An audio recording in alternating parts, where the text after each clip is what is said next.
Hello दोस्तों, welcome back to my channel Manasvi. चलिए start करते हैं हिस्ट्री के मोस्ट इंपॉर्टेंट क्वेश्चन। इससे पहले हम इसके फर्स्ट पार्ट अपलोड कर चुके हैं। आज हम बात करेंगे रजिया सुल्तान की कठिनाइयाँ एवं उसकी असफलताओं के कारण का उल्लेख कीजिए। तो रजिया सुल्तान का शासनकाल 1236 से 1240 तक रहा। रजिया पुत्री थी किसकी? इल्तुतमिश की। राइट, आगे चलते हैं। इल्तुतमिश के सभी पुत्र अयोग्य तथा विलासी थे। क्या थे? अयोग्य थे।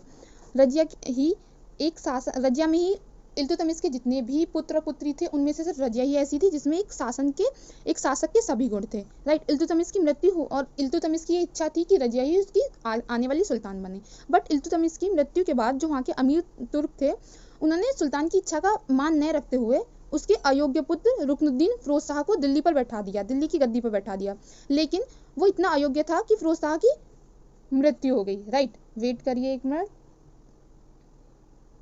मिनट।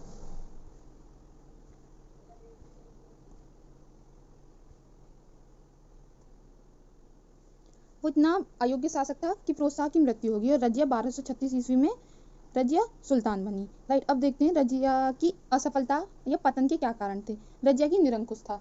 जो अमीर तुर्क थे वो अपने आप को बहुत शक्तिशाली समझते थे, पर रजिया उन्हें उतना सम्मान नहीं देती थी जितना पिछले शासक देते थे। लाइक इल्तुतमिश भी जो भी काम करता था उनसे सब पूछता था, डिस्कशन होता था। बट रजिया अपने आप को निरंकुश शासक मानती थी कि स्वतंत्र शासिका मानती थी, ठीक है, सुल्तान मानती थी। स्त्री लज्जा का परित्याग। उस टाइम पर वैसे रजिया घोड़सवारी करती थी और राजकाज संभालती थी बिना पर्दा किए हुए, तो उसने स्त्री लज्जा का परित्याग कर दिया था, जो वहाँ के शेखों को, अमीरों को और जो कट्टर मुस्लिमवादी लोग थे उन्हें बिल्कुल पसंद नहीं आया। ये भी उसके पतन का एक बहुत बड़ा कारण था। याकूत से अनुराग। रजिया का अपने से नीचे के जो स्तर के लोग थे उनसे बहुत प्रेम भाव था। ये बात भी जो अमीर लोग थे, जो तुर्की अमीर थे, उन्हें पसंद नहीं आई और ये भी इसके पतन का कारण बना। भारतीयों से घृणा। भारत की सभी जनता किसी भी मुस्लिम शासक को अपना शासक नहीं बनाना चाहती थी, मुस्लिम सुल्तान को, तो भारतीय भी घृणा करते थे मुस्लिम सुल्तान से और रजिया भी इसी कारण भारतीयों से घृणा करती थी। इस्लामी प्रथाओं की उपेक्षा। जैसे रजिया शासन संभालती थी बिना पर्दा करे, उस टाइम पर तो सब लोग पर्दा वगैरह करते थे, तो ये बहुत बड़ा कारण था कि रजिया असफल रही।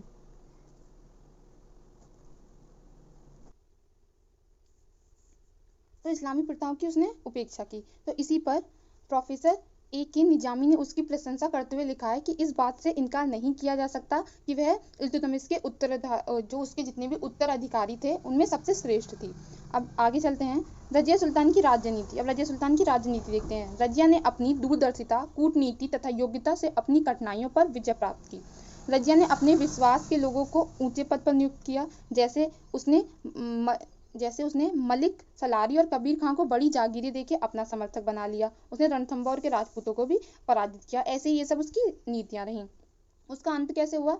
भटिंडा के सूबेदार मलिक अल्तुनिया और लाहौर के सूबेदार कबीर खां ने उसके खिलाफ षड्यंत्र कर दिया, लेकिन रजिया ने अल्तुनिया को प्रेम के जाल में फंसाकर उससे विवाह कर लिया तथा 1240 ईस्वी को रजिया और अल्तुनिया डाकुओं के हाथ मारे गए। इस तरीके से रजिया के शासनकाल का अंत हो जाता है। राइट, आगे चलते हैं। अब हम देखेंगे बलबन के जीवन तथा उपलब्धियों का वर्णन करो। तो सुल्तान गयासुद्दीन बलबन ने का कितना शासनकाल था? 1266 से 1287। बलबन एक महान योद्धा, राजा तथा राजनीतिज्ञ था जिसने नव स्थापित मुस्लिम राज्य की रक्षा संकट काल में उसके विनाश होने से की। मतलब उस टाइम पर, जिस टाइम पर बलबन ने शासनकाल संभाला था, मुस्लिम शासकों की बहुत ज्यादा स्थिति खराब थी, तो उसने क्या करा? इस संकट काल में मुस्लिम साम्राज्य को बचाया। ठीक है, बलबन भारत के मध्यकालीन इतिहास का सदैव एक महान चरित्र रहेगा। ये किसने लिखा है? डॉक्टर ईश्वरी प्रसाद ने लिखा है। राइट, बलबन गुलाम वंश के सुल्तानों में सबसे योग्य और शक्तिशाली सुल्तान था। आगे चलते हैं। बलबन का प्रारंभिक जीवन देखते हैं। तो बलबन का वास्तविक नाम क्या था? बहाउद्दीन। इसके पिता 10,000 परिवार के मुखिया थे। बचपन में मंगोलों ने बलबन को बंदी बना लिया, उसे भेज दिया किसके पास? एक ख्वाजा के पास, और ख्वाजा ने उसे शिक्षित करके भेजा इल्तुतमिश को। राइट, आगे चलते हैं। शीघ्र ही वह इल्तुतमिश का खासबदार बन गया। खासबदार मतलब अंगरक्षक बन गया। रजिया के शासनकाल में वह अमीर शिकार के पद पर नियुक्त हुआ। किसके पद पर? अमीर शिकार के पद पर नियुक्त हुआ। इसका रजिया के पतन में बहुत बड़ा योगदान था। बहराम शाह के बाद मसूद शाह सुल्तान बना। मसूद शाह अयोग्य था, इसलिए नासिरुद्दीन मोहम्मद को सुल्तान बनाने में मदद की। किसने मदद की? बलबन ने, और अपनी पुत्री से भी विवाह कराया। पर नासिरुद्दीन की मृत्यु होगी 1266 में और बलबन अपनी योग्यता से स्वयं दिल्ली का शासक बन गया। राइट। आगे देखते हैं बलबन की। अब हम ये बहुत डीप में नहीं जा रहे हैं कि नासिरुद्दीन कौन है। अगर आपको कुछ टर्म्स में दिक्कत हो रही है तो आप उन्हें रट लीजिए, क्योंकि अगर हम ये सब भी पढ़ेंगे तो बहुत टाइम लगेगा और हमारे पास बहुत कम टाइम है। आगे चलते हैं। बलबन की समस्याएं क्या थी? सिंपल है, हिंदू व राजपूतों का विरोध तो पहले से चलता आ रहा था। 40 गुलामों का दल जो इल्तुतमिश ने बनाया था, ये अपने आप को बहुत शक्तिशाली मानने लगे थे, सुल्तान की बात नहीं मानते थे, तो ये समस्या का कारण बना। साम्राज्य में अराजकता एवं शांति का वातावरण था, अशांति का। जब बलबन राज्य गद्दी पर बैठा उस समय साम्राज्य में अशांति थी। मंगोलों का निरंतर आक्रमण हो रहा था, किधर की तरफ से? उत्तर पश्चिमी सीमा की तरफ से। ये हम पढ़ चुके हैं। आगे चलते हैं। प्रशासन के रूप में बलबन की सफलताएं क्या थी? प्रांतों पर कठोर निर्णय। जैसे ही बलबन गद्दी पर बैठा उसने प्रांतों पर कठोर निर्णय किया। राजा के दिव्य अधिकारों का सिद्धांत का समर्थन किया कि सुल्तान के बाद पृथ्वी पर ईश्वर का प्रतिनिधि कौन होता है? राजा होता है, जिसे जिल्लेल्लाह बोला गया। राइट।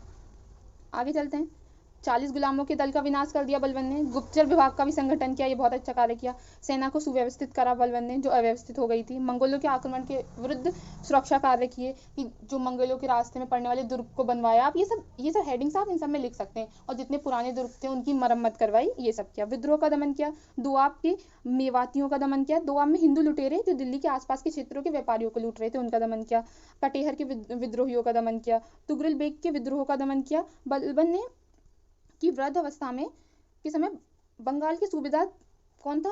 तुगरिल था। उसने वहां पर विद्रोह प्रारंभ कर दिया, जिसे बलबन ने दमन किया। जिसका बलबन का शासन प्रबंध कैसा था? डॉक्टर ईश्वरी प्रसाद के अनुसार उसका शासन अर्ध नागरिक तथा अर्ध सैनिक था। वह स्वयं संपूर्ण शक्ति का स्रोत था और उसकी आज्ञा का दृढ़ता रूप से पालन किया जाता था। राइट। लाइक ऐसे नहीं था जैसा कि इल्तुतमिश और कुतुबुद्दीन ऐबक के काल में था। तुर्कियां मोरों की बहुत चलती थी, उनसे हर बात पर डिस्कशन किया जाता था। नहीं, यहाँ तक कि जो बलबन का पुत्र था वो भी अपनी सोच समझ से कोई वो निर्णय नहीं ले सकता था बिना बलबन की आज्ञा के। तो ये एक यही स्रोत था पूरी आज्ञा देने का बलबन के काल में।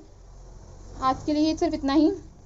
बलबन का शासन प्रबंध यही है। हम थोड़ा फास्ट कर रहे हैं, सिर्फ हम इनका ओवरव्यू देख रहे हैं। नेक्स्ट वीडियो इवनिंग को ही अपलोड हो जाएगी। इसके नोट्स आपको टेलीग्राम पर मिल जाएंगे। इनके प्रिंट आउट निकलवाएं और इन्हें याद करें। अगर कोई भी डाउट है तो कमेंट करें, वीडियो को लाइक करें, चैनल को शेयर करें और सब्सक्राइब करें।